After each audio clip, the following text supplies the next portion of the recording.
Okay, everybody. Hey, it's January 21st, 2017. It's a little after 6 o'clock my time, PM. Sorry I missed TST.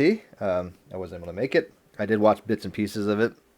Seemed pretty interesting. Obviously, Tommy was getting schooled about cancer and tumors and all that kind of fun stuff with Fiona and Hogtie.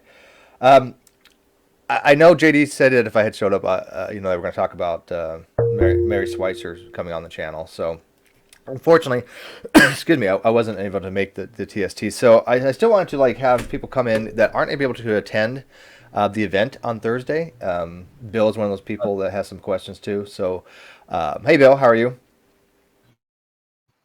Can you hear me, Bill? How you doing? Awesome. Good to meet you online. Give me a second here. I'm trying to tell everybody what the purpose of the hangout is because I know a lot of people want to attend this event. I do have room for 23 guests, plus me and Dr. Schweitzer, so a total of 25. But I know a lot of people can't make it because they've got school, lab, and other things to attend to. So I figured maybe if we got some of the questions prior, wouldn't have to fish for them while the event's going because she probably only has maybe between a half hour and an hour. Um, Maybe longer. I mean, we talked about a half hour on the phone the other day, so she was very liberal with her time. I just don't know her how what she's going to think of this. This is all new to her. She specifically wanted on Thursday because Friday she has a meeting at noon, and I think that she made it on Thursday so she could give a little bit more of her time. So, like most events, I figure an hour, but sometimes they go about 2 hours. So we'll see. But I put the link to join us in the live feed, or excuse me, in the video description, and I put it on my Facebook. I put it on my Twitter. So if you can't find a link to get in, something is wrong. So, anyways, I got Christopher, I got Bill, and Ruhif's going to join us in a second here. There he is. See, I'm psychic. Hey, Ruhif, how you feeling, Mr. Clean? Uh, I'll probably mute in a second. Okay. I'm going to have a little notepad here, and I'm going to write down people's questions, like I said, if they can't make it. I just wanted to note to Ruhif, I don't know if you got a copy of that email, but I did get an email from Dr. Tomkins, followed by his coordinator, Beth. The email from Dr. Tomkins said he'd be free this month, and he seemed to be willing to come on and discuss this stuff, but he said, let me forward it to my coordinator, Beth Mole, right? And I get a message from Beth Mole saying, Dear Steve McRae, thank you for your message. We are interested in and your interest in the work of ICR. We appreciate being given the opportunity to take part in your discussion. But I'm afraid our scientists' time and resources are currently focused on their own projects. We wish you the very best in your endeavors.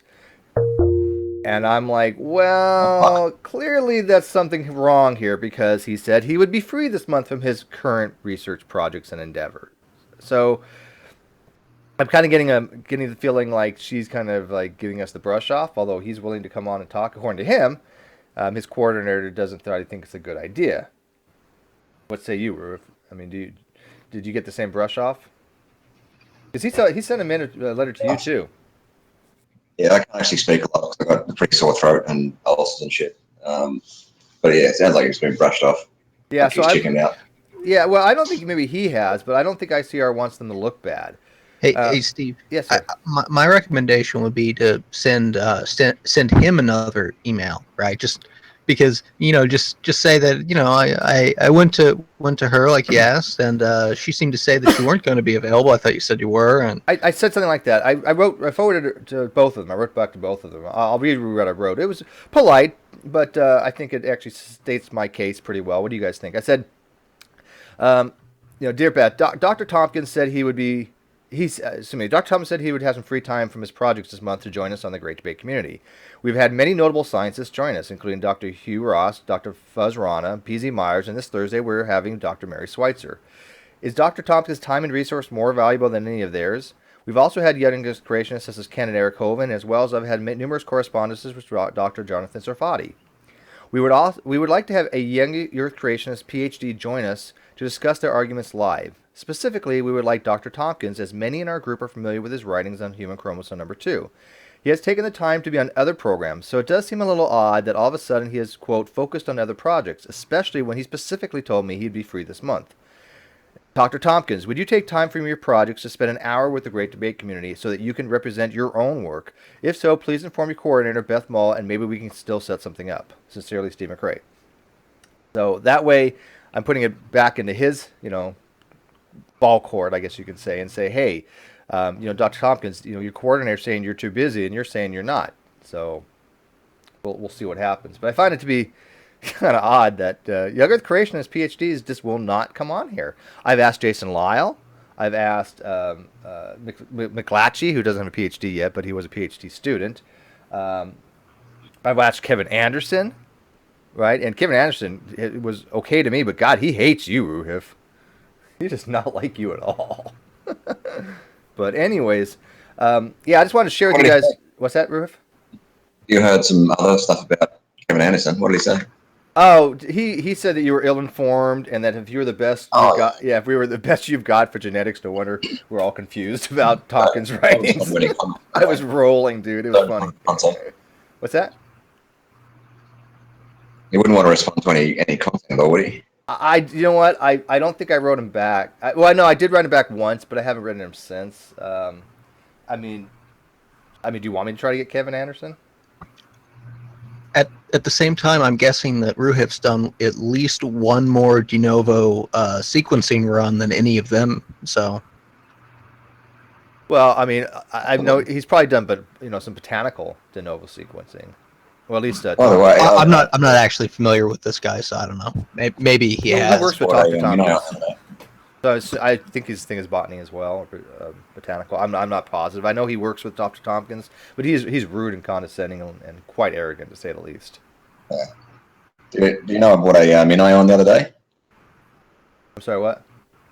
I bought a Mini-On. Seriously, you actually got one? That's awesome. I haven't arrived. Oh, you got a Minion? So you did buy one. Hey? I bought it. I bought some pipettes and a centrifuge. Nice. Still going to buy a thermal cycler and a shaker and stuff like that, but I'm building up my lab. Has Dr. Herman Mays kind of helped awesome. you with it a little bit? No, not at all. Oh, okay. I've just sort of got the protocols and worked out what I need from that. Well, that should be a fun little new toy. Going to be good.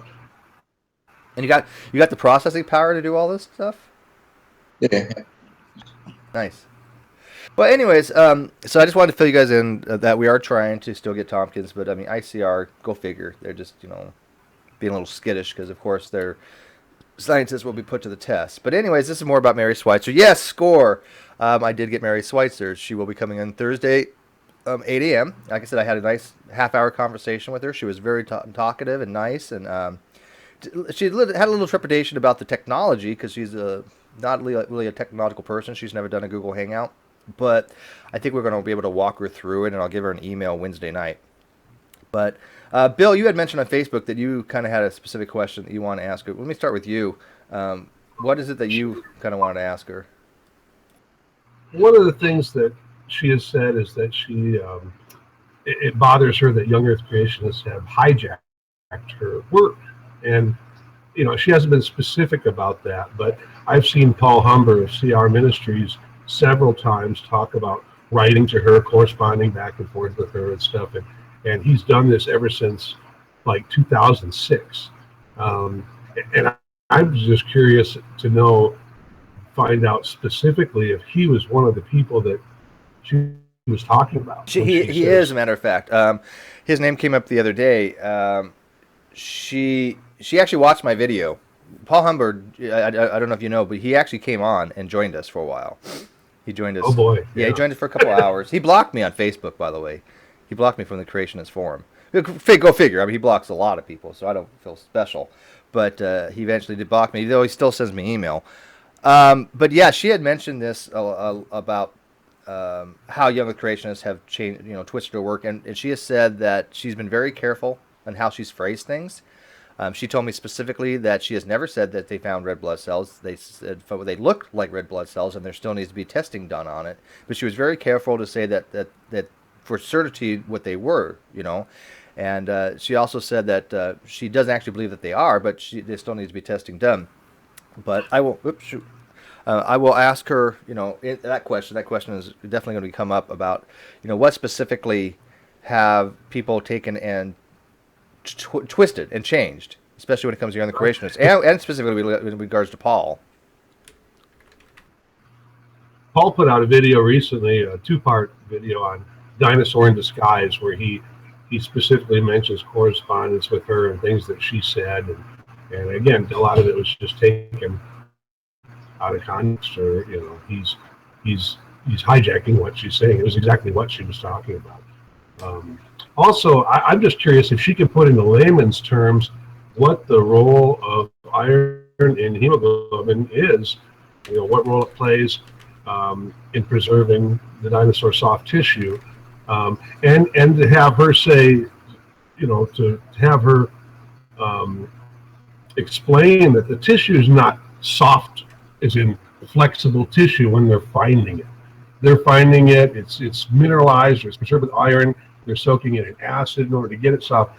Young Earth creationists seem to they're finding pieces of meat inside dinosaur bones that are soft and flexible.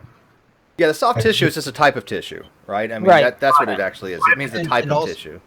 Also, often when people talk about, they found fossilized soft tissue, what they mean is they found the impression of soft tissue, right? Or they found fossilized structures from soft tissue. That doesn't mean that the thing they found is soft. It just means that it's, it's molded to something that had been soft at the time. Well, you also have to remember that when they talk about finding dinosaur bones, nobody is actually finding dinosaur bones. They're finding the fossils of bones. Right, they're finding mineralized bone with soft tissue preserved inside of it. So it's the same sort of thing. When someone says, "Yeah, we found soft tissue," it's like saying, "Yeah, we found a dinosaur bone." No one finds the actual bone; they find the fossil of a bone. So if a scientist says, "Yeah, we found dinosaur soft tissue," they mean the same thing. They mean we found this fossilized soft tissue because it's a type of tissue. I think we want to be careful there because I do believe that they found actual preserved soft tissue, but it's been preserved by iron. It's not. Well, the collagen. Yeah. Well, they had to demineralize it, so that kind of tells you it was mineralized. Well, I mean, the collagen itself. I mean, they found collagen peptides. Matter of fact, there's just been a recent article. They found some more collagen peptides in an 80 million year old fossil. But as Jade and I had talked about when Paul Gio did his video, what they found was the scaffolding. Like when they found blood vessels, they weren't blood vessels; they were the scaffolding of the blood vessels, right? The collagen structure of it. But again, that soft tissue just is a type of tissue. It doesn't mean it's pliable, malleable, like flesh, right? And young Earth creationists are taking it and saying that it's like flesh-like. She's adamant about her work that these fossils are 65, 68 million years old. She's adamant that she's a dedicated Christian. She's brought that up. She's very proud that she's a Christian. I think she takes it offensively when people are saying that as a Christian she should be honest like that when she's like being honest, right? I mean she is very, very careful in her words, and she made that note very, very many times in our conversation that she does not want anything that anybody can latch onto and run with and be misconstrued, because they've done that to her in the past, obviously. So I want to make it clear when she comes in that she probably will parse herself very carefully, and I would expect her to. But I do want to ask her about those questions, Bill. Especially how young Earth creationists, specifically Paul Humber, have changed her work. Because, like I said, she did watch that video. I think she liked it. And the role of iron in the heme compounds to preserve the soft tissue. We've talked about that, so she says she'll be talking about that. Because she asked me, she goes, do you have any need to prepare anything? Is there any questions can give me an idea what we'll be talking about? And these actually, the three that you actually said, were three that I actually gave her or brought up to her. So yes, we will be talking about her those things. Also, that recent find with the in the amber with the dinosaur tail with the feathers. Iron played a role. If you read the original paper, iron played a role in the preservation of that. And then there's also the independent research done in Poland last year where they found 247 million year old reptile tissue preserved by iron, the same process. So yeah, and she does accept, unlike Dr. Rana and Dr. Ross, she does accept bird evolution. She's not a bandit. Mm-hmm. So she's fine with the 99 million year old dinosaur tail and amber. another thing is maybe to get her opinion on, get her to explain again why we don't carbon-14 date dinosaur bones or soft tissue. I mean, that's. I think it's because there's no fucking carbon in it. Oh, I know. We know why. And the other thing is that Hell Creek, where she a lot of her research has been done on Hell Creek Formation fossils, and Hell Creek is known for groundwater contamination. And they talk about the smell of the fossils and things like that. Creationists bring up that as, they're new, they're fresh. No, it's groundwater contamination. And I mean, those are just things maybe that we could, have her point out or explain that's why they're finding. Did you see my flow chart that I made? Oh, I haven't. No. In the creationism form. Ooh, who's the echo? He's got a bad echo. Okay, it's gone now. In the creationist forum, I did a post with a flow chart for radiocarbon dating to explain to, I think it was I can't remember his name. But it basically explained why we can't carbon date fossils. It explained that if we have a fossil of a specific date, let's say that it comes up like 45,000 years old, that's just giving us the lower bound. It doesn't mean that a fossil can't be older because there's no fucking carbon in it. That's the problem. So it's going to come up with a really weird number. We can't carbon date these things because there's just nothing in there to date. It's going to get very, very skewed numbers. It's going to get the high end of its limits. And for a system that can only detect something around 60 to 80,000 years on accelerated mass spectrometry, with limitations and things like that, it does come out to about 40, 45. If you have a system that's 50,000 years, it's going to come out about 35. So these are why these numbers are coming up. Why are these fossils from Hell Creek coming up 29, 35,000 years old? They're coming up because there's no carbon in it. That's why they're coming up with those numbers. There's no way to determine if it's actually 35,000 or 65 million at that point using that system. It's the wrong tool for the job. It doesn't tell us anything. And that's where the creationists get confused. On my website, in an article, my website is creationsciencefiction.com. So, same thing. creationsciencefiction.com. I like that. And I've done the same thing where I've, outlined all the reasons why you do not carbon date dinosaur fossils. And, somebody had asked what kind of Dr. Schweitzer is. She's a paleontologist. And I think we have pointed out that Kevin Anderson is a microbiologist. Okay, my bad. I don't know much about him. I just, like I said, he's corresponded with me a few times, and he was fine to me, but he was really arrogant to Ruif, which turned me off considerably, obviously. Because I was like, okay, well, if Ruif's so unknowledgeable, then why won't you go, have a discussion with him on my channel, So these younger creationists are very fearful. I noticed the ones that don't have much of an education are trying to come in, and ones that are completely confused, like Paul Humber, didn't know what the hell he was talking about. Ben Kissling, he at least, wasn't astronomically wrong. He was just wrong, but at least you can tell he had some education in biology. But the ones that have PhDs just avoid these types of forums because they know they're going to be called out, and ICR and AIG don't want these people to look bad. Are you familiar with Dr. Charles Jackson? No. Jackson, I think at times too. I can't recall the name of his organization. They're out of New Mexico. But I mean, he's a doctorate, but in, I believe, biology. But I mean, he really does a lot speaking out against human evolution, and of course Lucy, Homo erectus, and things like that. Makes some horrible misstatements, misclaims, mistakes. I mean, horrible misinformation that he puts out about those things. And I called him out. He spoke at a local event here, a creationist event, where they rented a room at ASU, but I couldn't make it that night. I was actually going to go, but an employee of mine had called in sick. I had to cover it the last minute, and I got a hold of him over the next couple of days and talking with him back on Facebook, and I put some of that on my website too, where he was just like this guy. If you could get him on your show, it'd be fun because he breaks down and acts like a 6-year-old. I mean, send me his name and everything and information. I will get to that, or forward it to Wayne, and maybe Wayne could try to, because Wayne tries to get his people too. We are trying to work on we've talked to Ken Miller actually, and he might try to be a guest for next month. I'm going big time this year, guys.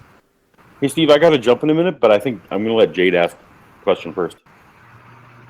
Oh, well, you can go ahead if you have to jump. I mean, I gotta- can. Jay's got all night long. She's All on my right. time. I It's like guess- 6:30 for her.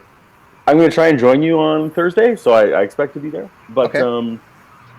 I mean, really, what I want on the record, because I want to be able to use it forever in clips. I mean, I want her to say, we did not. However you have to get her to say it. Okay. We did not find soft tissue. We did not find blood vessels. We did not find blood cells. I mean, those 3 sentences Okay. are what we need, I guess, Okay. in the community. When I Does that make email sense? her on Wednesday, I'll kind of make a note on her. We really kind of want something along those lines. Now I don't know about blood vessels. I mean, yeah, I mean, depends how you look at it, right? I mean, they found the scaffolding. Is that the blood I'm vessel? okay. No. She gives us. Well, it's not really, and I know. I agree with you. And the thing is, she has this written. Like, she's definitely these are in her written findings, but there's no clips that we can ever use. True. For our young Earth friends that we can All right, so play sound it in her bites. voice. So Sound bites. yeah, so sound bites. Because she did tell me that the blood, that she's been very careful to say anything about the red blood cells. She says, I've never said they were red blood cells. My research has always said they look like red blood cells, but there's not been enough testing to determine what they actually are. And she said, actually, I don't probably believe that they are red blood cells, but still work needs to be done. She is a scientist. She adheres to the scientific method. Exactly. She was very, very adamant that she likes the scientific method. And giving if she wants to give a 3-minute explanation after each soundbite as to that stuff, that'd be great. But I think we can shut down a lot of that young Earth crap with just some simple sound bites. Mm-hmm. She's so rarely on camera. Yeah, well, she won't be on camera. She says. Well, no, so rarely in her voice. But she, they'll do what the younger creationist always does. Like Tommy Hall would just do it. Oh, she's just in fear for her job, kind of thing. Which she. That's kind of where I want to go. Well. It's so strange she won't go on camera though. She's such a handsome woman. Like, that's so weird. Yeah, she's pretty. Yeah. Anyway. Very nice. I mean, I was actually very taken aback by her cordial nature. Cool. Anyway, I've got to jump, but Okay. we'll Always pleasure, see you on man. Thursday. Cool. Okay, so what I wanted to do, what I want her to go into, is basically it's 2 things, but it's one thing. One is how so many young Earth creationists talk about how she was, she was abused in some way or other for her work. That people, called her names and treated her horribly because of what she came up with, and that her mentor said, "Oh, you have to disprove this. You must disprove this." The thing is, I want her to talk about how science works. And the point is, you do try to disprove it. Well, that was a Because big thing that she talked about. She had actually mentioned to me, we talked about a lot in that half hour. She had said that her whole thing was to try to disprove her findings. Right. That's what she was asked to do. And I believe that was specifically from Jack Horner. That was asked her. from Jack Horner. But So- I think she needs to explain for some of the people out there. I know they're still not going to probably believe it, but what we do helps those who are on the fence or who help those who are just ignorant about the subject. But I think what I'd like her to do is to explain why you try to disprove it, to explain that that's part of the scientific method. And that when she first came out with her discoveries, some people said, oh, well, maybe it's biofilm, maybe it's this, maybe it's that. The thing is, you try to figure out everything. Was it biofilm? No, that didn't work. They tested that. That didn't work. And Just that's try to what they disprove thought it. it could. I mean, that was a plausible explanation to begin with, was biofilm, but they had discounted that. Right. That was a plausible explanation. But then you test that. Nope, it wasn't biofilm, because they couldn't figure out how biofilm could get inside this great big huge bone, or that there was no process within the bone that would cause it, as if I understand. But see, that's what I want her to really mention is this is the way science works. You come up with a hypothesis or a discovery, and then you try to disprove it. That's the point behind it, and that's the point a lot of these young Earth creationists aren't getting, because they're saying, "Oh, well, she feared for her job, or she was almost cast out of the scientific community for that." They come up with all this crazy stuff, and it's all built on Jack Horner telling her to, okay, disprove that. Yeah. Because that's what you're supposed to do. That's basically the thing I want her to try to explain to people, is this is how science works. And she follows the Karl Popper falsification criteria. We talked about that as well. She set out to disprove her own work. I mean, that's what a good scientist does. She said. Right. I definitely believe we'll be talking about that. Even like you said, the younger creationists don't get it. Yeah, so I want her to explain that. I also want her to explain that she wasn't mistreated by anyone. No, I mean she still has a job. A matter of fact, she thinks. Yeah, but she wasn't threatened, was she? No. And that's the point. They keep saying she was threatened, or various words to that effect. In fact, I uploaded her dissertation on my Google Drive. Her dissertation was exactly on this file. So it all started in the early 90s in her dissertation ever since. Yeah, I mean, it's kind of hard to say that somebody has been, hard put upon when their entire career has been based on this one thing, right? Yeah. Like this is the thing that's made her career. This is why she's as well known, is because of this. So the notion that she was treated poorly for it is just insane. Yeah, I know that. I know that it's utterly ridiculous. But I just said I'd like her to, because there are the 2 points. But one, she was not threatened or treated badly, and two, disproving it is the way science works. But they're kind of part of the same thing. A lot of it goes back to the creationists just sharing that interview on 60 Minutes, an original article in whatever magazine it was at the time. I mean, when Scientific American. Yeah, but they don't present any of the follow up to it. I mean, they just they take it out of context. They also love. There's a article on the BBC website, and the article quotes one little quote from an interview she gave on the BBC. But if you actually go to the interview, which none of the younger creationists do, they quote the article. They quote this one sentence from the article, and of course they mistake it. I could probably find it again. But, oh yes, I would love her PhD, thank you. So they misquote that, but none of them bother to go into the BBC archives, because you actually have to go into the archives. There's no simple click to listen to where Mary Schweitzer gave this little brief interview, and it's a brief interview. But I found it. It's not that difficult if you bother. You just have to go into the archives and you find the interview, because the date's there.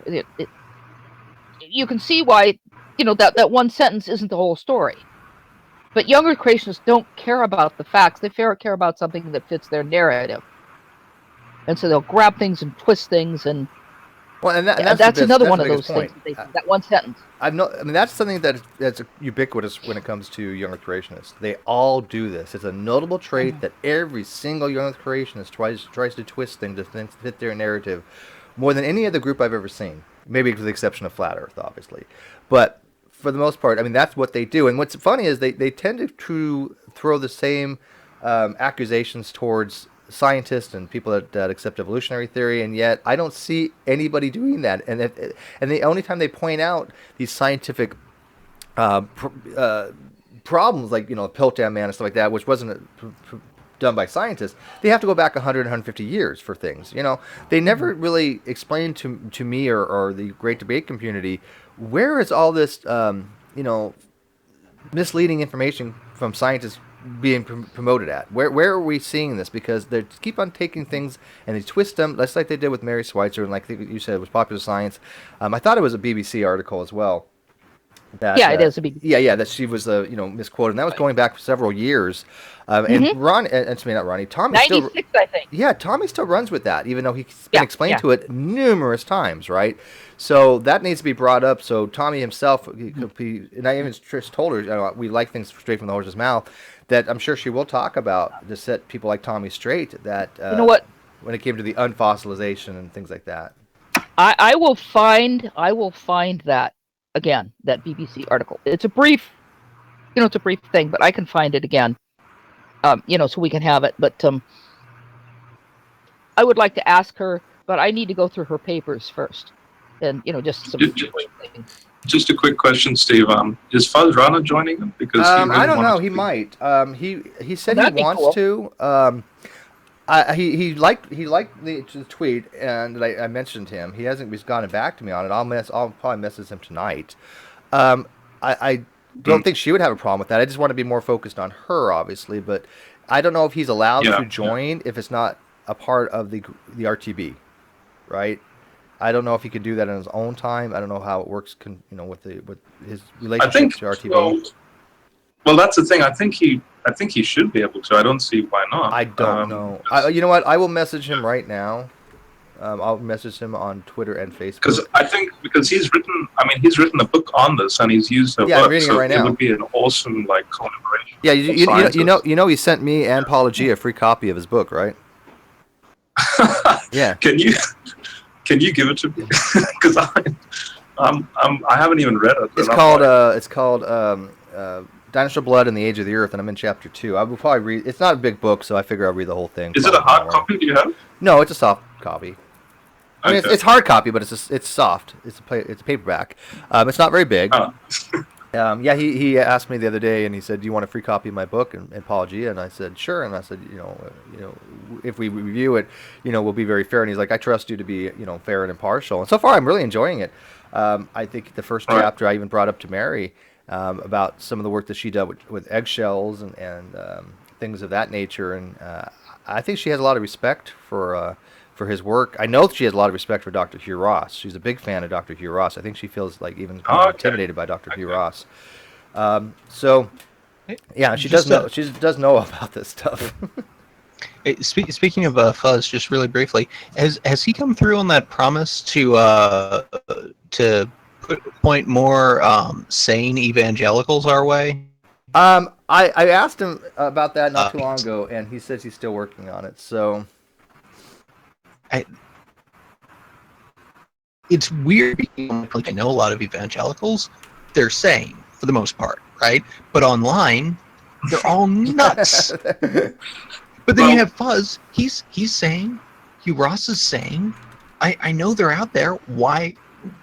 They really, for their own sake, they need to get people into this community because they're being made to look like fools by everyone else. So. Man. Well, I hate to say this, but I technically am an RTB representative in Australia, so you have one. Oh, I didn't. I guess I just assumed that you were Catholic like the others. And you see that's how bad it is because yeah, it is. Because it seems that the only ones of us here are Catholic. Well, he does. Well, yeah, but generally you do stray away from RTB a little bit because RTB are bandits. I do. And Only the evolution. You accept more evolution than they do. But I mean, as far as like their astronomical things like that, I mean, obviously Hugh Ross is a brilliant astrophysicist, and even Dr. Schweitzer thinks so. So, these people are a lot more sane, they're a lot more pleasant to talk to. And matter of fact, they answered questions. I mean, now granted, some people thought that they may have been evasive when it comes to theist stuff, but that I wasn't talking about the theist stuff, but the science stuff. Now, if they want to find somebody to talk about the theist position, the hardcore theism issues, then we could do that. And the thing is like that's the kind of evangelical that I'm used to talking to in my personal life. In real life is like them, because obviously most of the ones that I know are involved in the sciences, and so they tend to be really smart and really sane. Obviously, it's sort of a prerequisite, but like you don't find them online. Present company excluded. What you're asking for, and I have to be honest, what you're asking for is like finding the gem in an oyster. It's very hard to come across like-minded people who are Christian. It is an unfortunate thing, and it seems like you'll only find scholars, the scholarly Christians, to be the ones that you get along with, not the average Christian. But it seems like we get plenty of Catholics, some Orthodox, and leaving the Christians aside, we get deists and all sorts of other religious types who are sane, right? But why is it that the evangelicals are the one group that that they don't? I guess the sane ones don't participate. I don't know. Maybe it's because they get crowded out by their own. That the word evangelical is a gray word. Like, I'm an evangelical. I'm an informed evangelical. Yeah. So I'm a minority. In fact, when I converse with other Christians, they are so one-sided in their thinking that they think that I'm not even evangelical, and yet my sole purpose is to spread the gospel. Well, the thing is, General, that you know, people may not agree with your theological positions and stuff like that, but you have two things going for you. One, you do state things very clear and eloquently, and second of all, you answer questions. You at least give an answer. You at least try to, right? I mean, you carry on the conversation. You've never been evasive that I've ever seen you. I've never seen you dodge a question ever, I don't think. And that's rare when it comes to evangelicals, and it's rare when it comes to even a lot of a hardcore theist. They tend to dodge very specific questions often. So that's the difference. But I feel I feel your pain, because even sometimes I get along.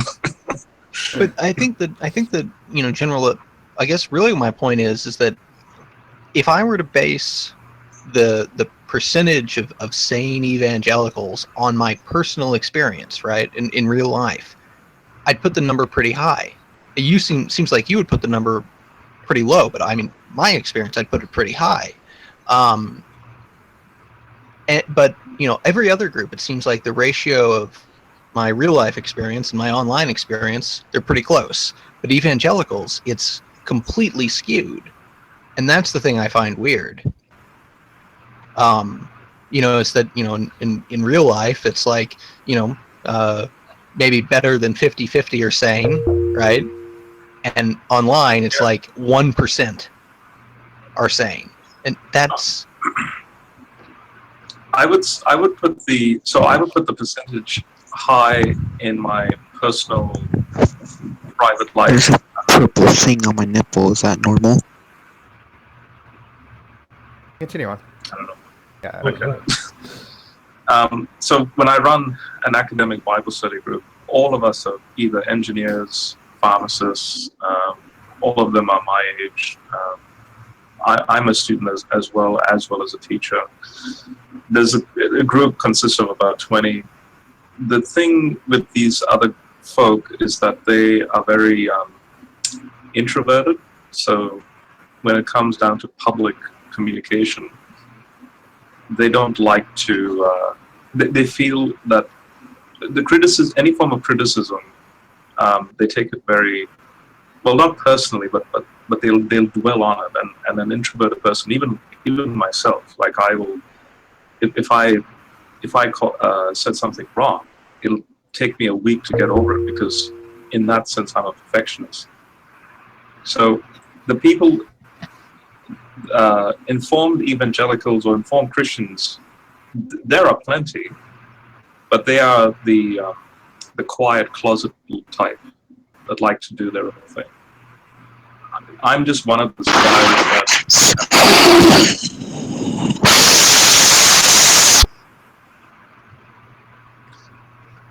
Steve, how are they coming in? Oh, his name was Dank Division. I have somebody named Dank something else from Twitter that I invited, so I thought that may have been him, but it wasn't. Okay. Question: how do I change from the camera to just Go to the very top. Go to the very top, and the middle button says "Turn camera off." Is the camera? Well, okay, that's it. I still am in the chat then. Yeah. So. Yeah, it just turns the camera off. Yep. So it really depends. It really depends where you are. I mean, on the internet, these people have a professional life to live, especially in the sciences. They're only focused on that. I happen to like to, I guess, talk to people, even though I'm an introvert, and that's really weird. But I guess that's me. So it really depends. But as far as my interaction with internet Christians go, I would put the percentage at a low percent as far as informed Christians, because as far as I'm seeing, there are many Christians on here that have really made me cringe, to be honest. Yeah, well, any of the member of the Clown Car Posse makes us all cringe, to say the least. But General, would you agree, though, that I guess my real point is that for other groups, it seems like the ratio in real life and online they're pretty close to one another, right? Definitely a little lower online than real life, but not completely off. And so evangelicals seem to be like a significant outlier in that respect. Are you saying that the evangelical Christian is the classic young Earth creationist type Christian? No, not well, I mean online, yeah, but not all of them, but statistically, yes. I guess my real point is that for most groups, it seems like real life, half are reasonable, online, maybe 40% are reasonable. Oh, okay. Evangelicals, real life, half are reasonable, online, 1% is reasonable. And it's that huge outlier for that one group that doesn't make any sense to me. That's the thing that gets me. It's like, why that one group is so poorly represented online. I don't get it. The 1%, you mean the 1% online Right. are the informed, and the other 99% are the outlier. That you. No, I'm saying that in real life, half the evangelicals I meet seem reasonable, right? Okay. Which is similar to half the atheists I meet are reasonable, or half the Mormons I meet are reasonable, or half whatever other group I meet are reasonable, right? Yeah. And all of those other groups, except for the evangelicals that I meet online, it's maybe 40% are reasonable, lower than real life, but not by much. I think it's because they collect more on the internet, and they have a synergenic effect. Well, I mean, they're with each other. They kind of just play off each other, and it's like downhill crazy. You know, it just snowballs. Well, if I may add, a number of, I can even name them. I won't, because I won't bother bringing them into this. But a number of moderate Christians have left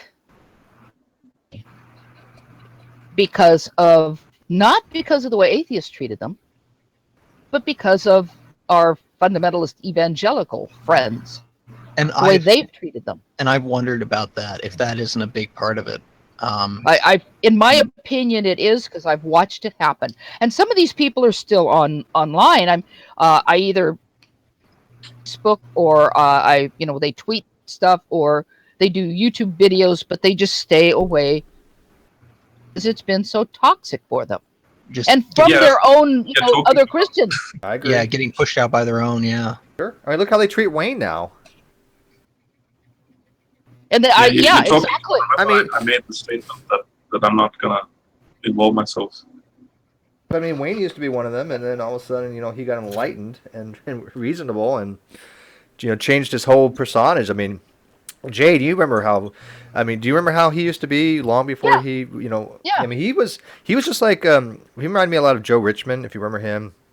Mm-hmm. He was the same kind of belligerent young Earth creationist, just kind of throwing things out there, not understanding what he was saying. But he took the time to go, okay, let me really look into this. Maybe what Steve and the rest of them et al. Are saying is making sense. And he did. And he's like, shit, I've been lied to all these years. Yeah. And he felt. Wade has tried to talk to them, tried to be nice, tried to be reasonable, tried to have decent conversations, and they treat him like shit. And they've done this to other people.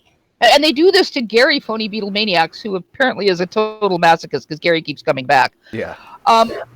Yeah, and I even have an old video where Gary was attacked, and I don't know if you remember Bruce, who they started calling Brucifer.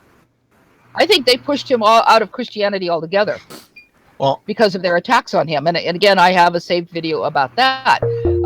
And there are some people who just, as I said, have left, and not only some moderate Christians, but some more of the conservative fundamentalist Christians have left because I can think of 3 right now who have left because of the toxic nature of the fundamentalist evangelical Christianity in this particular group. So that makes me suspect that there must be sort of like a critical value, right? So if you have at least maybe 10 sane evangelicals in the group, then when the new ones join, they can get pushed away by the crazies, but they're, instead of getting pushed out entirely, they just get pushed towards the sane guys, right? Well, the newers have to make a decision. Are they going to buy into their bullshit, or are they going to stand up for what they actually do believe? Because you notice that some of the new people that ever came into the community always were the ball lickers. I mean, look when Antonio Fletcher came in. That's Yeah, just going you're to bring right. him up. I mean, You know, perfect example.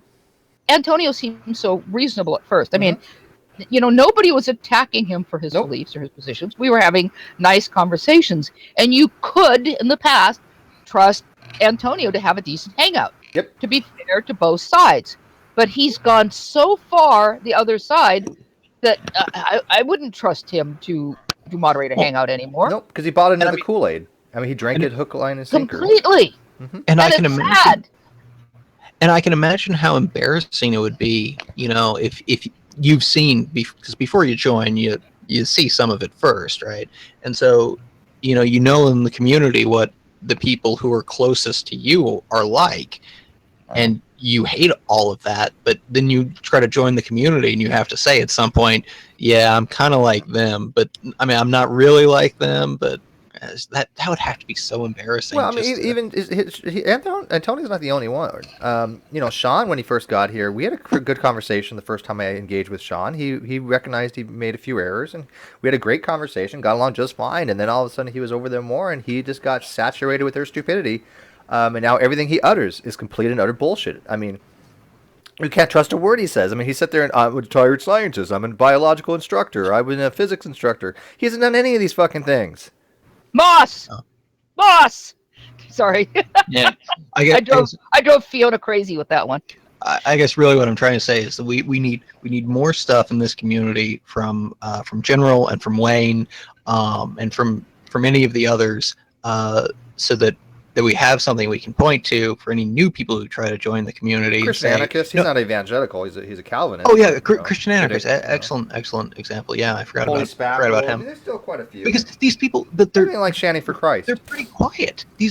They're very quiet. You know what is really needed, I think, is I think you guys need to schedule a regular hangout between the sane portion of the of the Christian community, a regular hangout, and that'll be someplace the new people can go, and maybe that'll attract some more moderates. We could do that every so often. I mean, my channel's not really set up for that. I'm not really, as you guys know, that interested in the theological discussions. I think it would be better if it were. I think it would be better if it were on one of their channels. Though. Yeah. Okay. There you go. Because I'm fine. I would fine with that. I mean, I would listen in, obviously, and I may participate. But on this particular channel, if people want to have theological discussions, I'm fine with it. But they don't interest me as much as confronting the young Earth creationists on their horrible science. So we already. I mean, Christian anarchist already has those type of hangouts. Now and then I join them.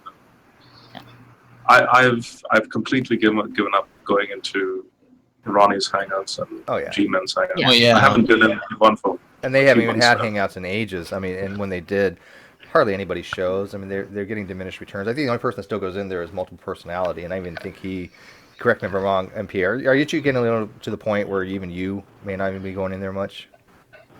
Yeah, I've not been going in there much because it's just the same old arguments, and it's just like these things have been debunked. Why am I just going to keep saying the same thing over and over again? So yeah, that makes no sense to me. Yeah, there's no interest holding there me to go in there, so whatever.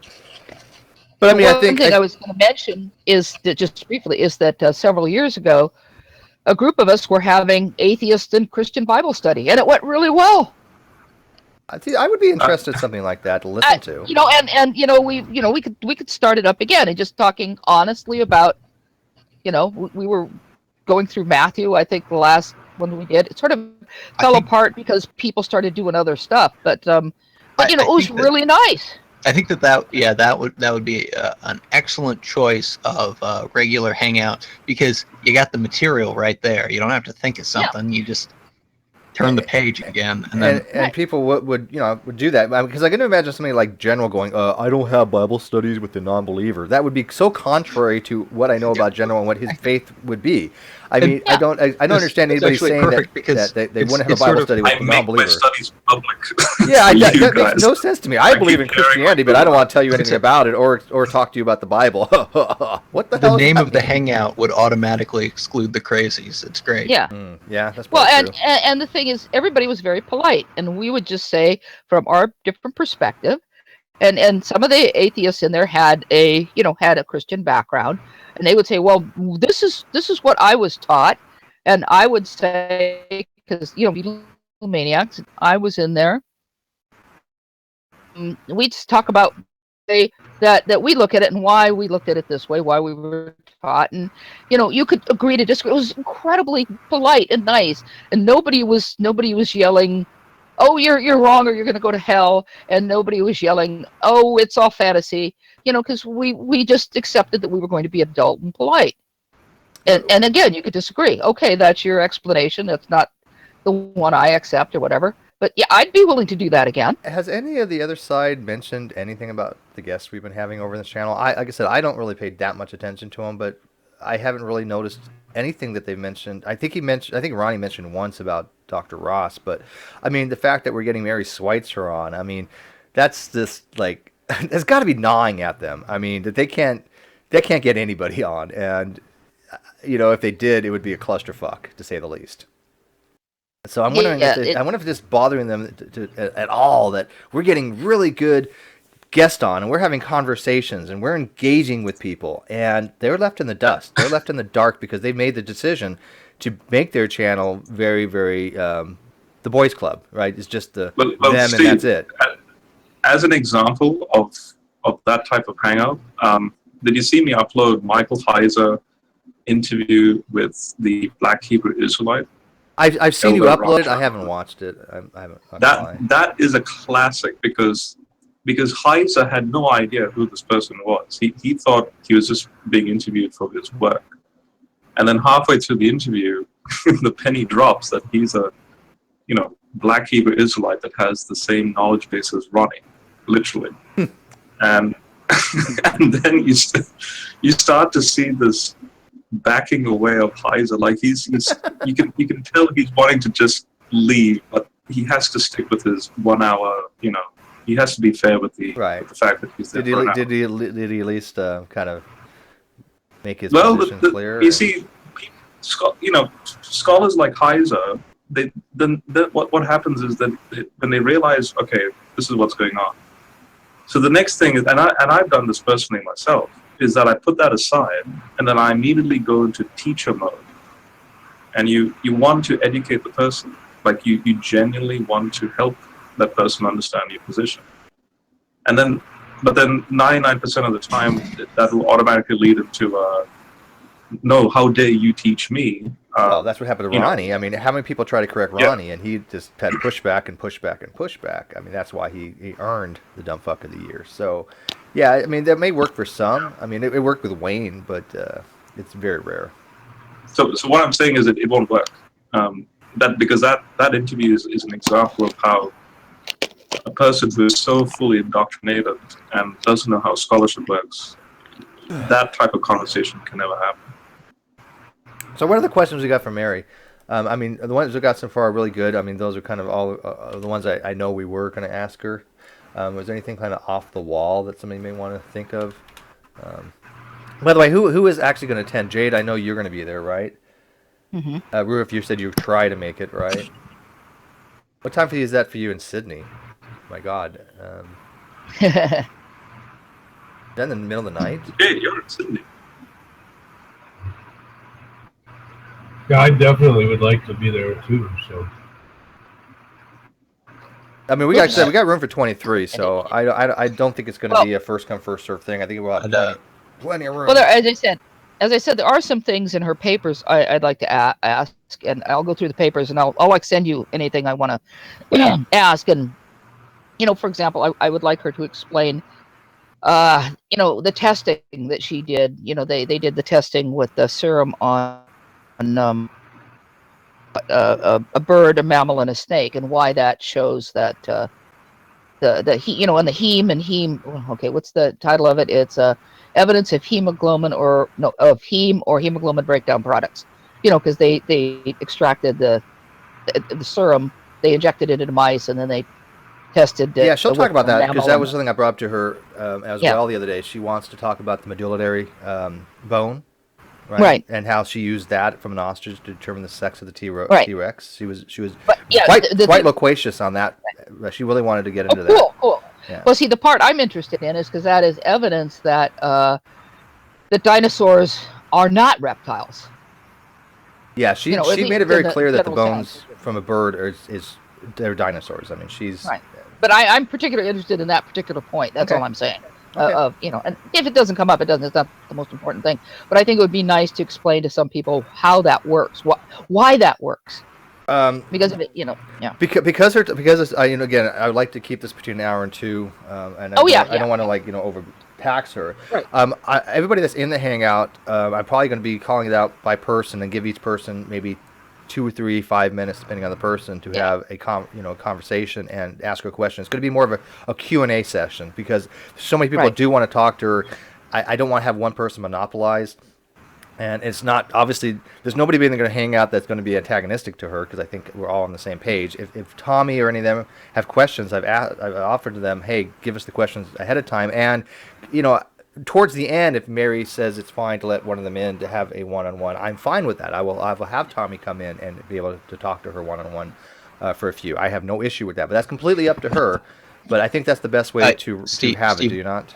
I need to say something that Fiona mentioned, and that is that if you're going to do that, you need to make sure they know that if they want to even have a chance to come in at the end, they need to have been there for the entire discussion. Oh, that's a good point. Oh, yeah. Because you're not going to let it be that they can come in and not have heard anything, and now they got to ask all the same questions over again that Excellent. she's already talked about. Yeah, that is an excellent point. We had that happen, and I'm sure Fiona remembers this with Tommy That's Hall. that's what she was talking about when she said Right. it. Yeah. It came in the middle and had no clue what we were talking about. We just went through everything. I will post and that we had to start tomorrow, all over yes. again. Yeah. Yes, that's good. But one thing I'd like to suggest to everyone, and for me as well, because I was kind of blah, blah, blah here, to write out your questions ahead of time to make sure they're succinct and to the point so that we don't do like what I was doing here. Well, yeah, I kind of want to talk about, make sure you've got your have questions. someone else read it.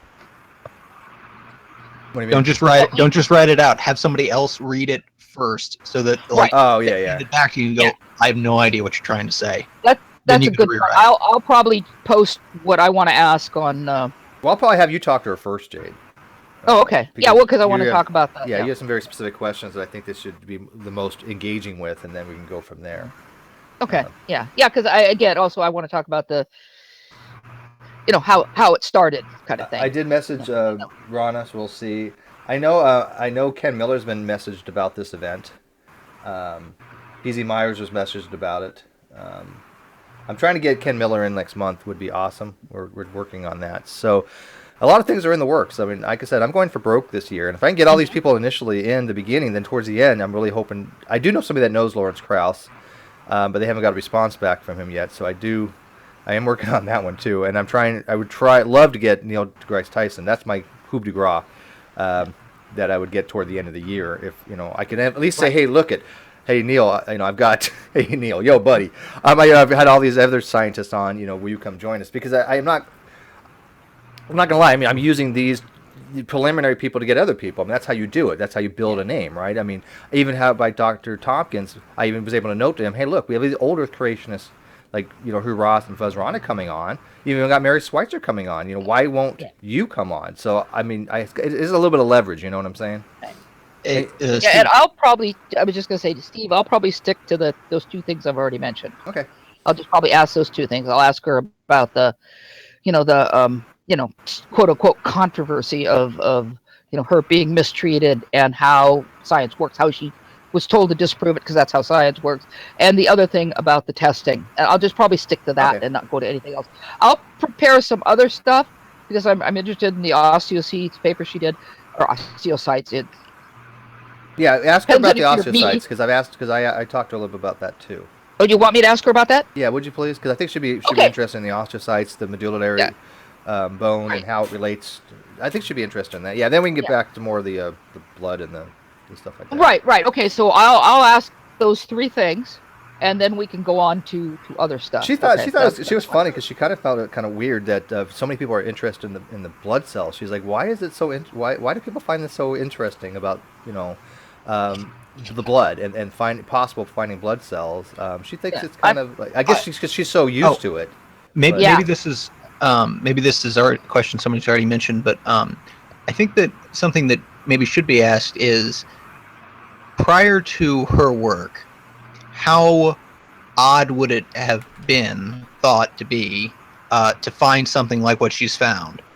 In other words, because one of the things that I hear a lot from the creationists is, well, everybody always knew that it was impossible to have anything preserved like this.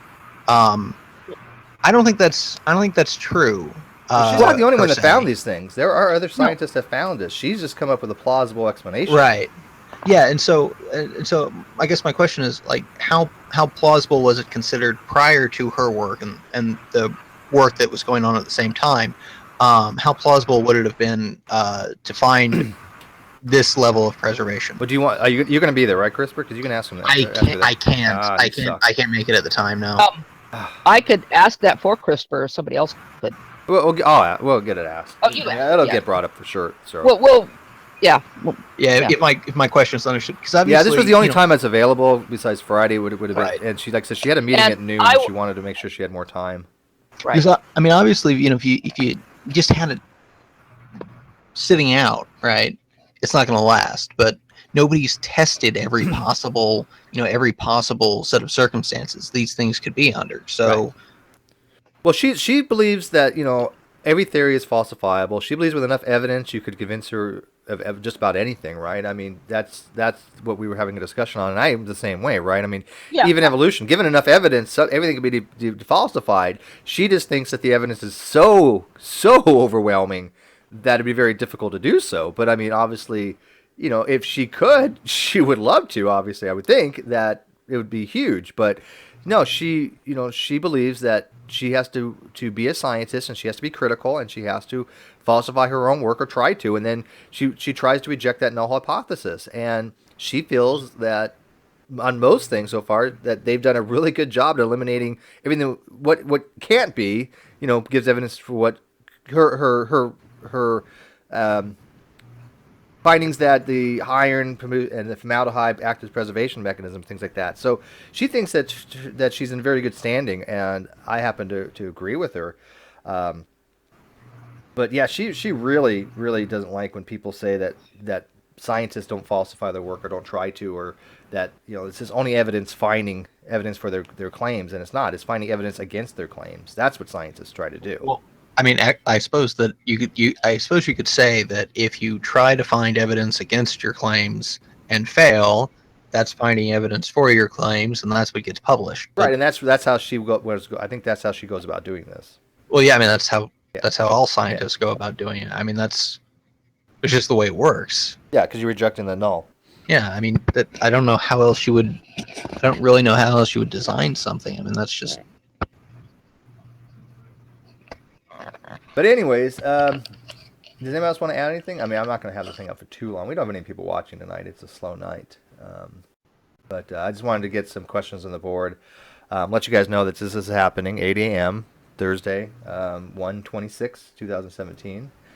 If people can't make it and you watch this and you want to be able to come in and ask questions, just email them to me or Gmail them or G+, Facebook, Twitter. I mean, you got all my sources down at the bottom there. So anybody who says they can't get a hold of me that isn't trying.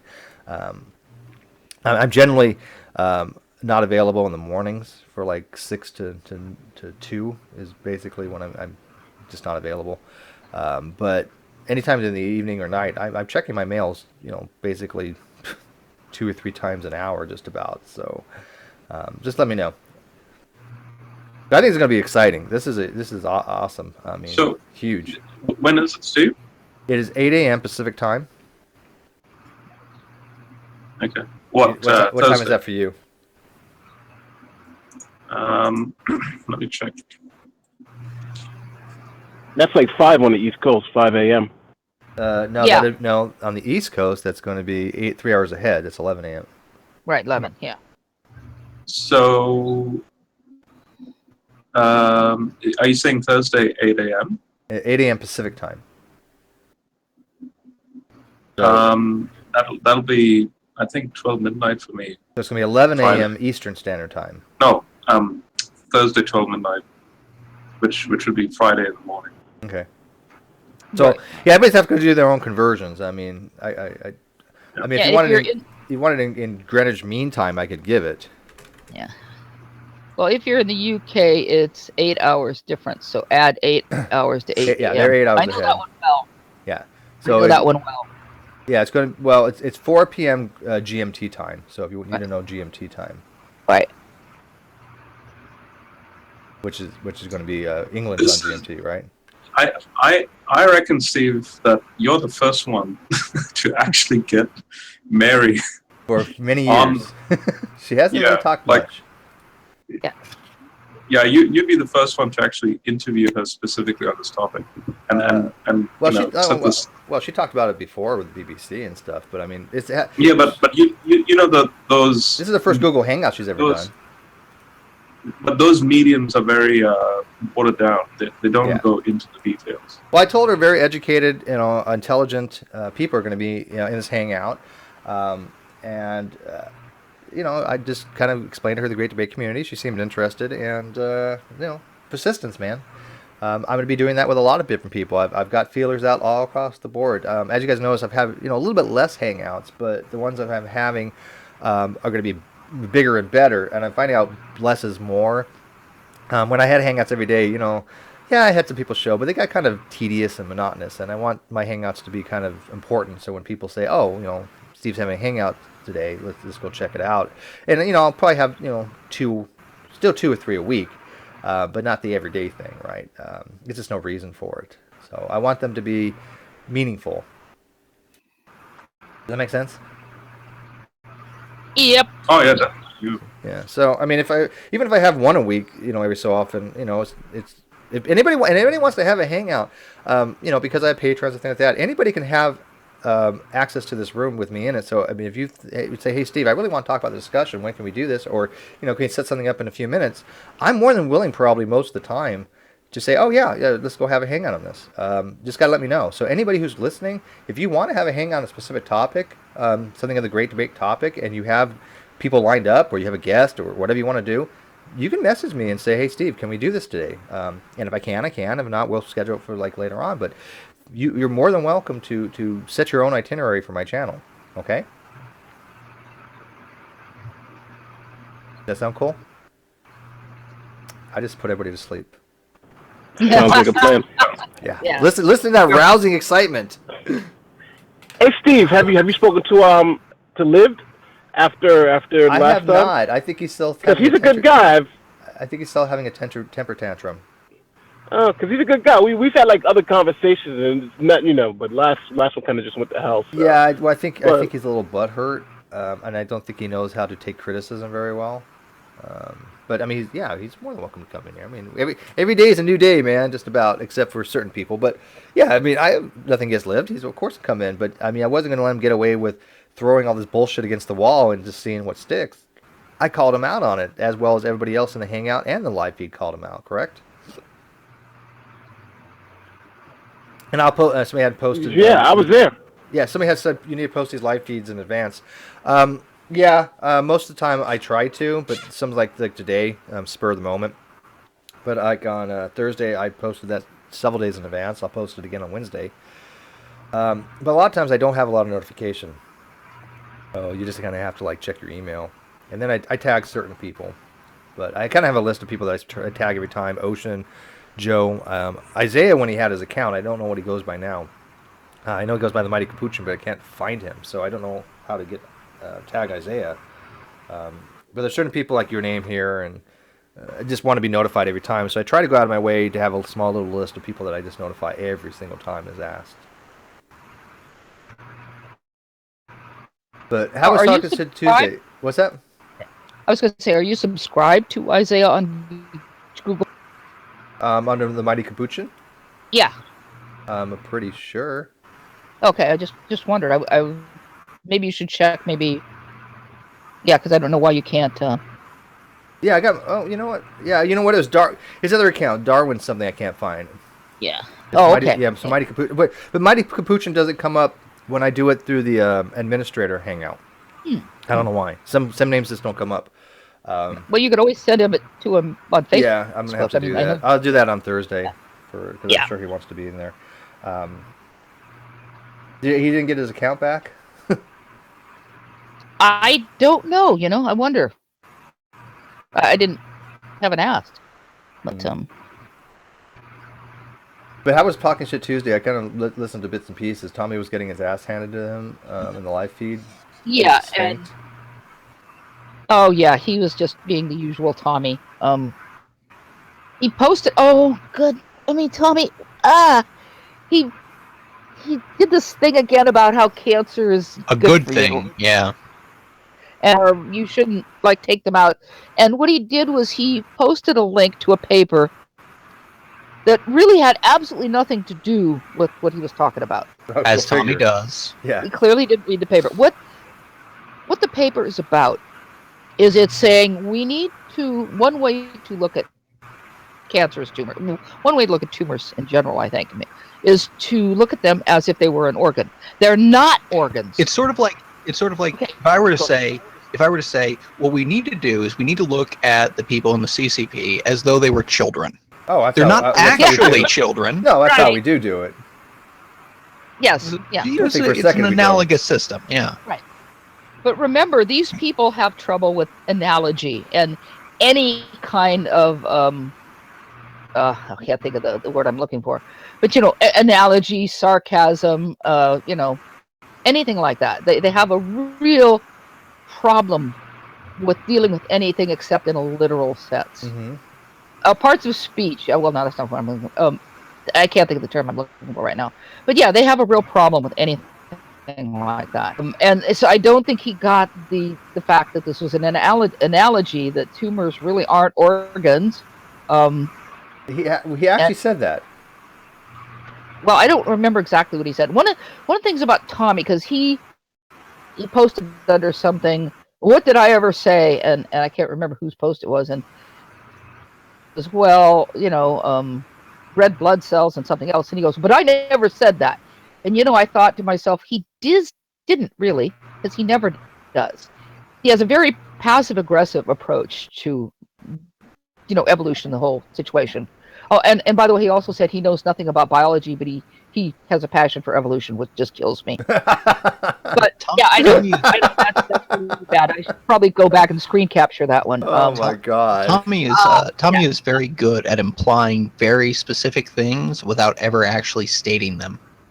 See, what he'll do is he'll quote someone else. He'll say, well, so-and-so said that these are red blood cells, or look at this paper where they're talking about red blood cells, but he doesn't ever say it exactly himself.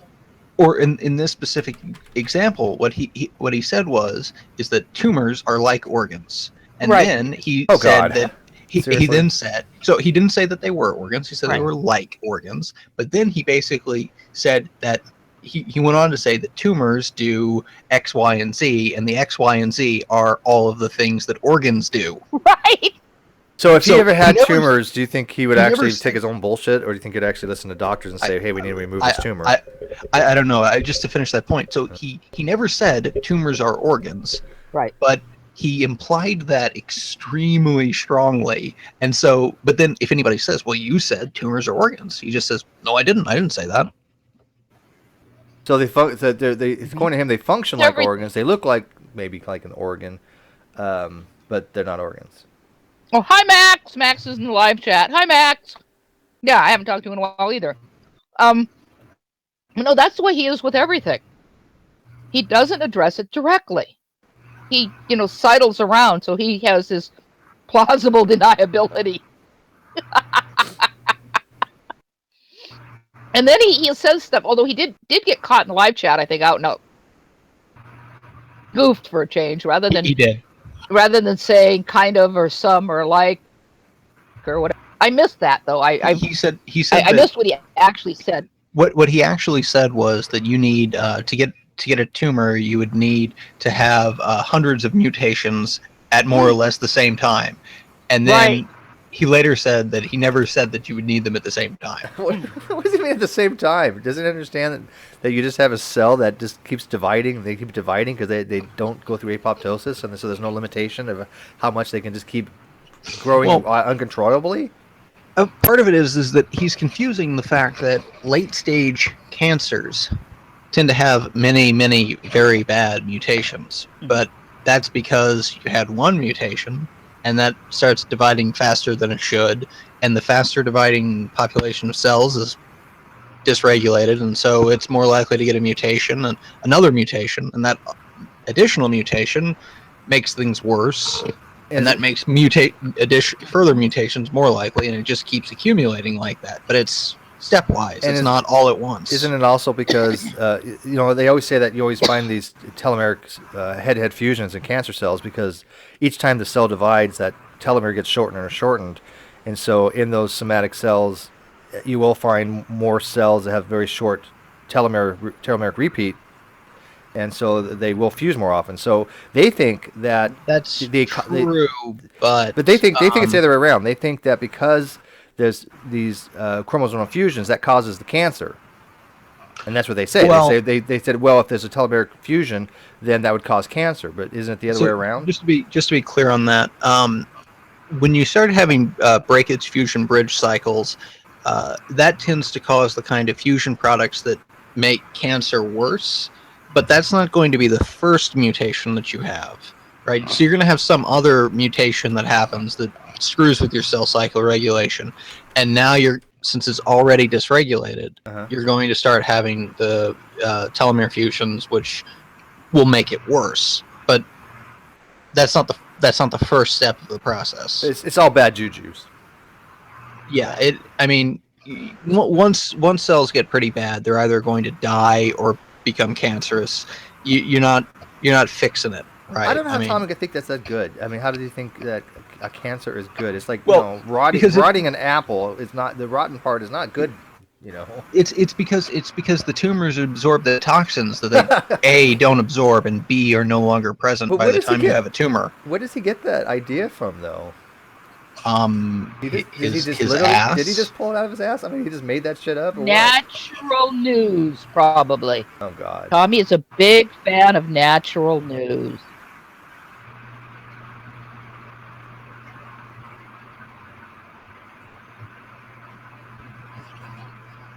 Yeah, I mean, but yes, I mean, he constantly will post links to things he's never read and never would read. He constantly uses words that I swear when he says epigenetics, he means magic. Mm-hmm. Well, he also wanted to know why we have genes that cause cancer. Oh, yeah, great. I meant to say something about that.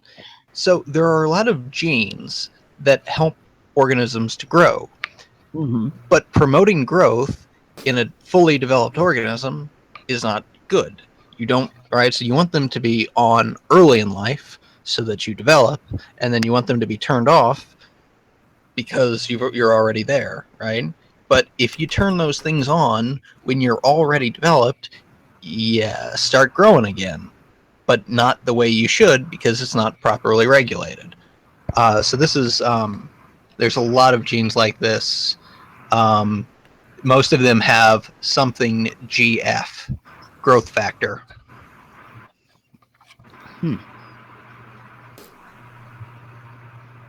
So that's the answer to his question.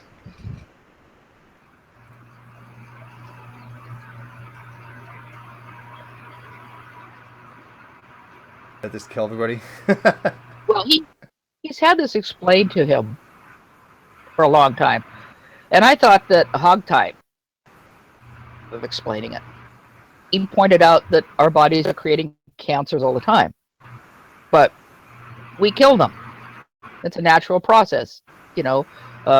Cells go awry, but our bodies have a way of just that sometimes it doesn't work. Yeah, obviously Hogtie went into more detail. And at one point, as Hogtie was explaining it, Tommy said, "You're wrong." And I'm thinking to myself, you don't even know what Hogtie's talking about. But it's not going to do any good. Tommy's had this explained to him over and over and over again. He just simply isn't going to believe anything, and that's it.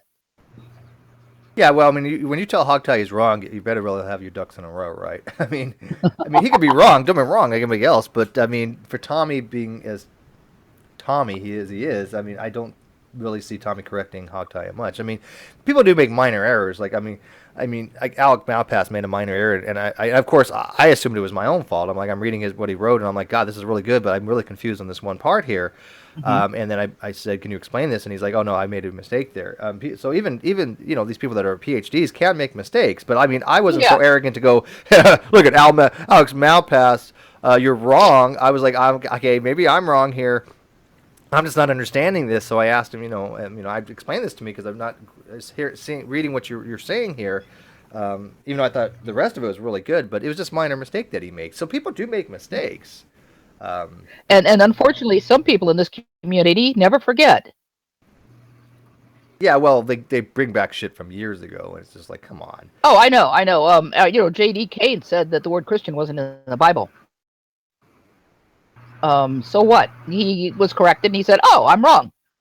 Yeah, I don't know how they have such good memory. Why is that still an issue with some people? I don't know. I mean, I would run out of time.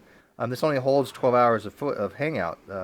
Before the video goes off, if I had to recapitulate every goddamn mistake that I've ever heard from the Clown Crow Posse, take forever. Oh, we'll be here next week. So.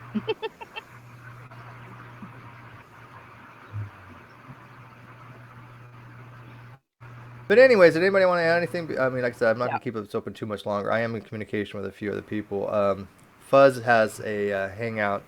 He has a Facebook Hangout live session going on Thursday at 4 p.m. Pacific time, 7 Eastern. And he's taking questions for that. So if you'll have him on your Facebook, he's actually having a Q&A section. Oh, that's cool. He says, time for another Facebook live session this Thursday, 4 p.m. Post your questions and discussion topics below. To kick things off, I'll be offering a few comments, thoughts on the problems of evil, since this has been a hotly debated issue on my Facebook page recently, and then I'll take your questions. Priority will be given to questions posted in the comments. I will try to take a few live questions, but no promises. Hope to see you then. So if you guys want to ask Fuzz some questions, you can go to his Facebook and look in his comment section and ask questions.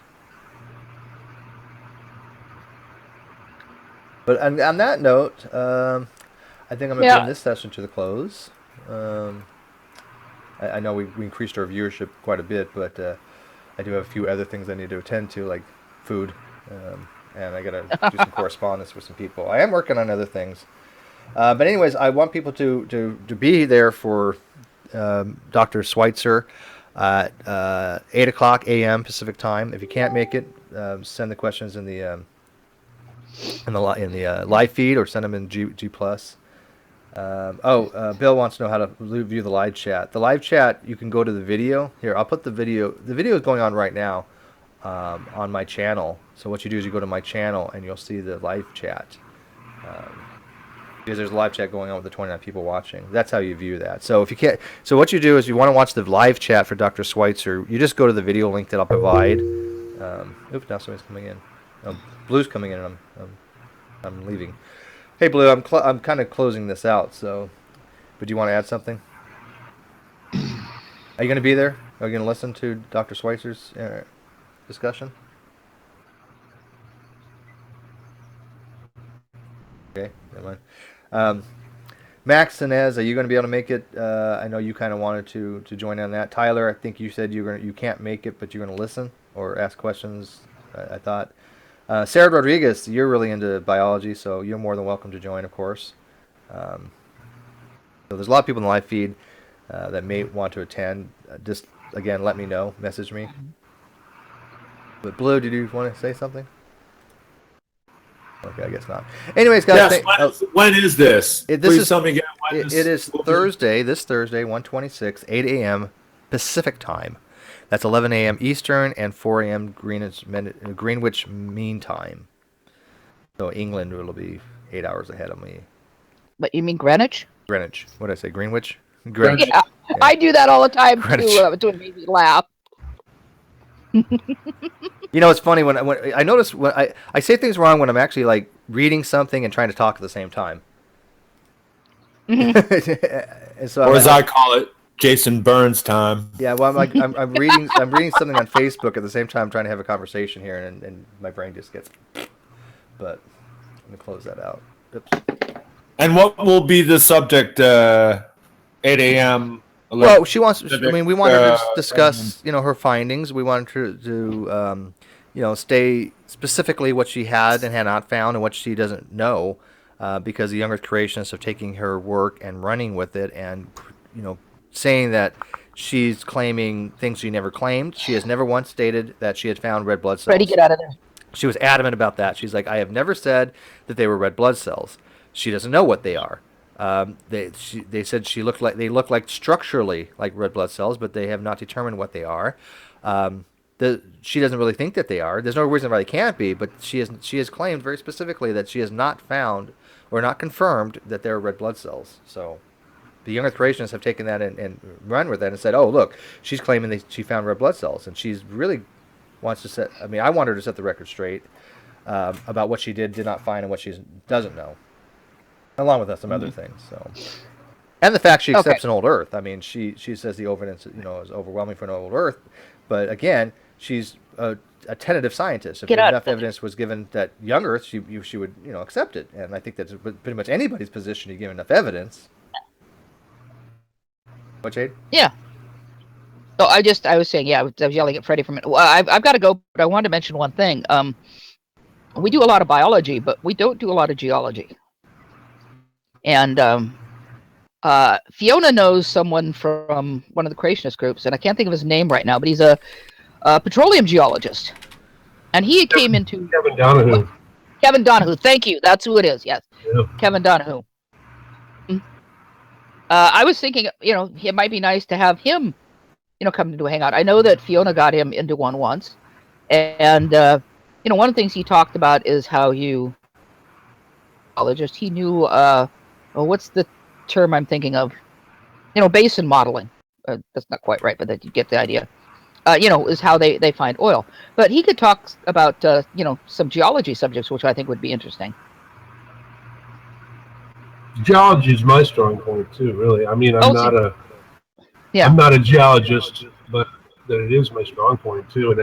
And that, I was just looking over Steve's page when somebody was asking how, the layers there, and I've got the papers on that where they, how they use months to date the volcanic layers that are present in the Hell Creek Formation. Ready. And I mean, I'm real familiar with that type of stuff. Yeah. Well, that would be Earth is shocking. That would be cool for you then. Well, are you familiar with, you've had, I don't know who it was in the creationist forum that was talking about it, I don't remember, but one of the guys was talking about the Hell Creek Formation, and obviously, he's talking about the fossils they found that they radiocarbon dated, and they're like, oh, look at this one, it's 35.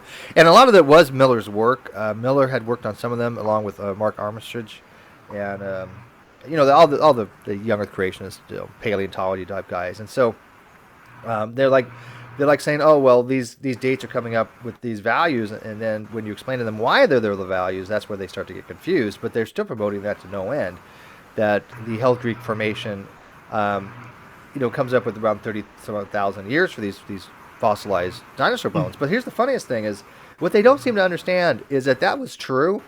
It would also falsify young Earth creationism. Right.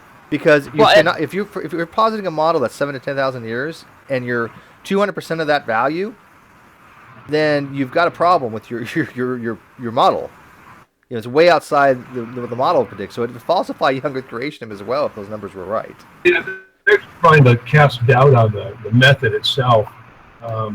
Did Armitage actually carbon date his dinosaur horn? I mean, yeah, they had one of them. I think it was they had a Hadrosaurus and some other source that was dated, a Triceratops horn. But again, there's in no front of me, carbon but- in these things, so you're going to get wildly absurd values. Well, listen, Mhm. that was why one of the reasons I wanted to ask Dr. Mary Schweitzer about the conditions and how creek formation and the water, the water contamination that they have there. I've got a quote right here in front of me from Mark Armitage. It was off of his Facebook page. It says, he discovered the Triceratops horn completely exposed to the harsh Montana conditions, less than 3 foot from the surface, riddled with fungus, plant roots, insects, rodents, and countless microbes. So there's going to be organic material. He's going to carbon date that? Yeah, nothing about their methodology makes sense. Yeah. And the other thing I'd like to say is that one thing I'm a bit more familiar with potassium argon dating and with Mount St. Helens. The one thing they don't get is that they will point to the potassium argon dates of Mount St. Helen.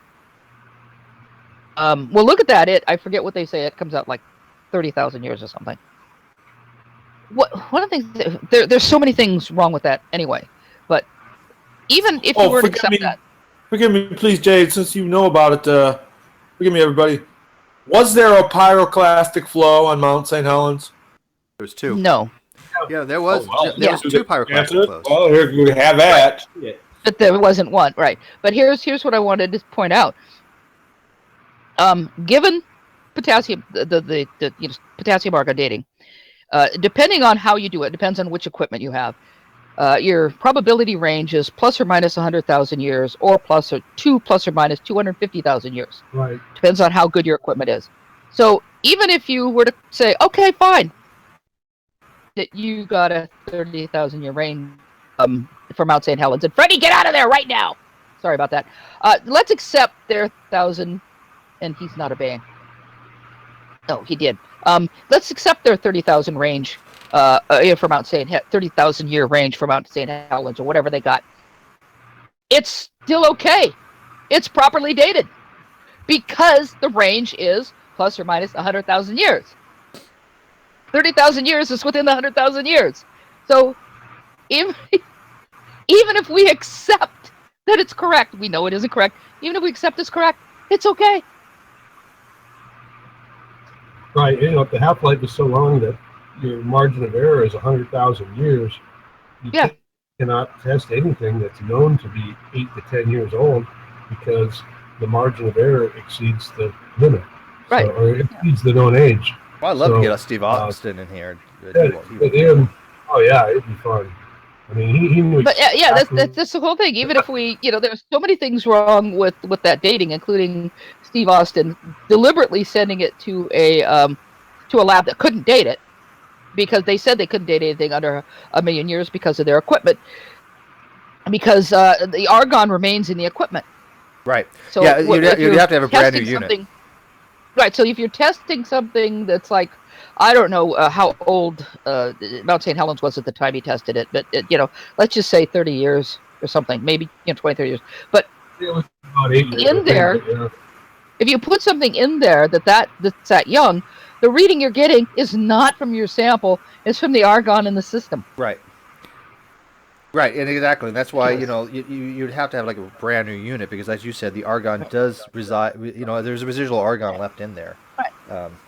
Yeah, Steve Austin knows about this stuff. I mean, he just doesn't care. I think he's one of the most receptive among them because he really just because of that. Yeah. And they don't do potassium argon dating anymore. They do argon dating, as I understand it. They do because it's more accurate.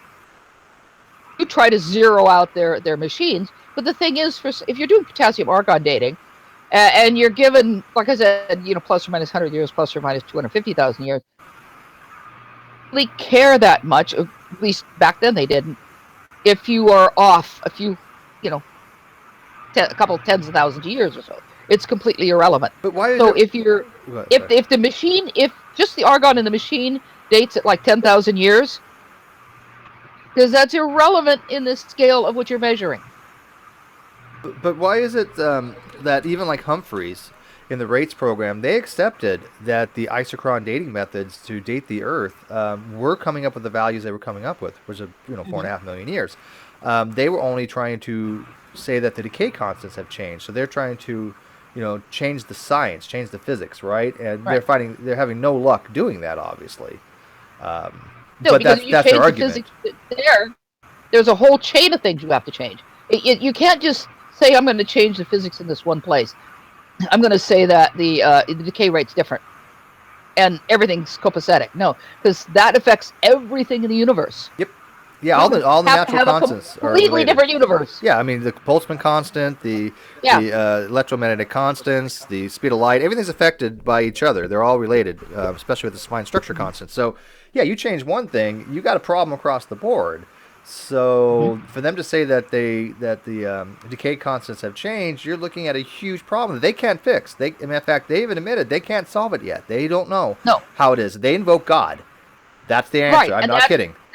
That's not an answer. But that's what they say. That's what Gentry did.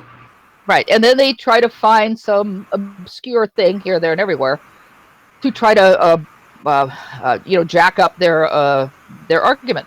Do you remember, Steve?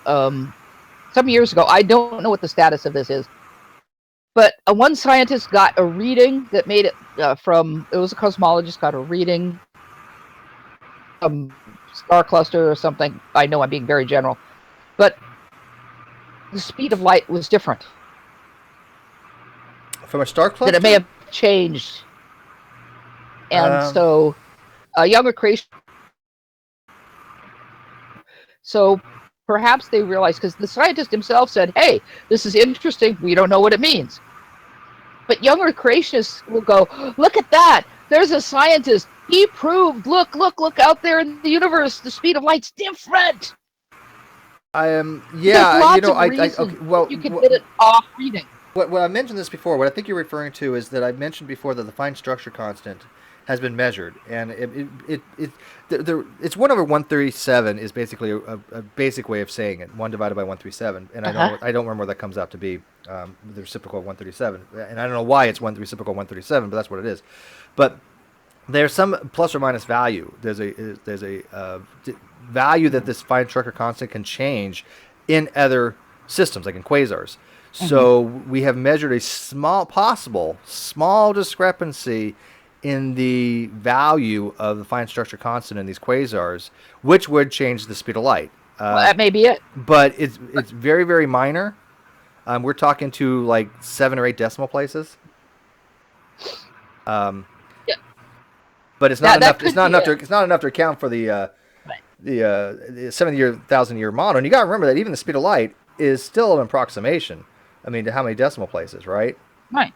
So when we're talking about 0.0000 something or other, it's a very small amount. But yes, the fine structure constant can change, and it can be different in different parts of the universe. Well, that may be what they came up with, because what I'm talking about is kind of a few years ago when they came up with and maybe a quasar, they found the speed of light was different, and people ran with it without. But again, the real scientist says, hey, this is cool. Look, we found something new. Let's investigate it. Young Earth creationists go, it's the speed of light change. See, that disproves evolution. Aren't we happy now? We disproved it. They take any anomaly, no matter how small it is, and they magnify it, 1,000,000-fold. Oh, look, this shows it might be a possibility of this. Therefore, ergo this. It's like, no, your conclusion is not warranted by this minuscule amount of anomalies. So, yeah, no. Well, and I spent some time investigating the speed of light for a video I did 3 years ago or something, because they were arguing that the speed of light changed over time. The variable speed of light model. Right. And that's my sort of one of my embarrassing moments, at least to myself. I think I've mentioned it before, because they had this graph, and Setterly is the guy who originated it, and then I think it was Humphreys promoted it. Had this graph with all these points on it of how the speed of light was measured throughout history, and they said, see how it's changed, because there's a nice big curve, and then only recently is it kind of straight. So I'm looking at this, so I decided to look up all these points, and I went to the original data. But even there, I just sort of accepted his data, because even there, in some cases, some of the points were an average of several points. So it's not even accurate in that sense. Some of them were actual discrete points. Some of them were averages of points, which is really stupid. But I just, okay, I'll take this. I'll look at their graph. Data as is. So I started looking up all the data points to make sure they were correct. historically. I found one was graphed wrong. One that killed me is that two of the most classic data points that are historically very important are by Fizeau and Foucault, two French gentlemen. And the reason they're so important is because they're using this brand new equipment that one of them developed to get the speed of light. It's really cool to look at and look up. And I was looking for their original paper. Unfortunately, there's this guy who stars. He's a physicist in North Carolina, at the University of North Carolina. And I'm subscribed to him on Twitter now. He's a really cool guy. And he actually found one of the original papers in the French Academy of something or other, and then translated, which is really cool. Point. As I'm looking through the history of the speed of light, people were talking about how wonderful it was that these guys got these data points, given the primitive equipment they were using at the time, and that they were only within like 4% or 4.3% or something like that within the actual data, given that this was in, say, 1600 or something, or 1700, I don't remember, I have to look it up. Let's just say 1700 and something. I know it was before the 1800s. This 1700 and something with this primitive equipment, and they got within 4% of the speed of light. And then I go to look at the spreadsheet, then I go to look at the graph these guys made. Fizeau and Foucault are not on the graph. Even though the time period on the graph goes before Fizeau and Foucault and after Fizeau and Foucault. So how come their data points aren't on the graph? These are really historically important. You see them wherever you read about the speed. So I decided to roughly graph them on the graph. I just, like impose it just roughly, not actually do a real graph in Excel. And I discovered that one of the points graph. And the other point was way off the bottom of the graph. But wait, which explains why they didn't bother to graph them. But I'm thinking to myself, wait a minute. He's got this big curve here, and this one's way off here, and this one's way off there, and they're only within like 4%. How come? Oh, fuck, Jay. You should have looked at the y-axis to begin with. They'd exaggerated the y-axis so they could get a curve. So it would be a lot less curvy if it was a shorter y-axis. I didn't even look at that at first. And when I got to that point, I'm looking at it and going, you fucking idiot, Jade. If you'd have just looked at the graph carefully, what they did to get their curve, they exaggerated the y-axis to a point where all these points look like they're really, really different than they are. So even everything on their fucking curve is well within 4%. Because Fizeau and Foucault were way the fuck off the graph in both directions. By the way, I kind of want to correct something real quick before we get too far. The fine structure constant, which is 1/137, that is measured to a very a huge decimal place. I don't know where it was, 6 or 7. But the speed of light, I should say, actually, we do know it is with meters per second. That is a hard value. It's 299,792,458 meters per second. That actually is the hard value. We can put a termination, a value on that. So that's when we say that it is 299,792,458 meters per second. That is the value. There is no to the decimal place on that. I wanted to correct. And we've gotten that value from my research I did. We've gotten that value by using various different methods. So it's not like over and over and over again. Yeah. We've used various different methods, and every single method comes up with the same speed of light. Yeah. So, but I still laugh at myself. I didn't even fucking look at the graph. If I'd looked at it, I would have realized that that's like a super, super juvenile error that I think is funny. But it goes to show you to what extremes they'll go. Right. I mean, they have to change every fundamental constant in the universe in order to fit their model. Yeah. Which would actually be detriment to the universe. You wouldn't have atoms forming. Right. Yeah, but they don't. I still think that's just hysterical. They had to exaggerate a graph to totally fake out everybody because most people wouldn't realize. Just like I see. My problem is I went right to the data. Graph. I went right to the data. But most people would look at the graph and go, "Oh wow, look at that big curve." No clue that the y-axis is totally fucked up. It's like having an x-axis that's measured in from 0 to 100, and your y-axis is measured from 0 to 1.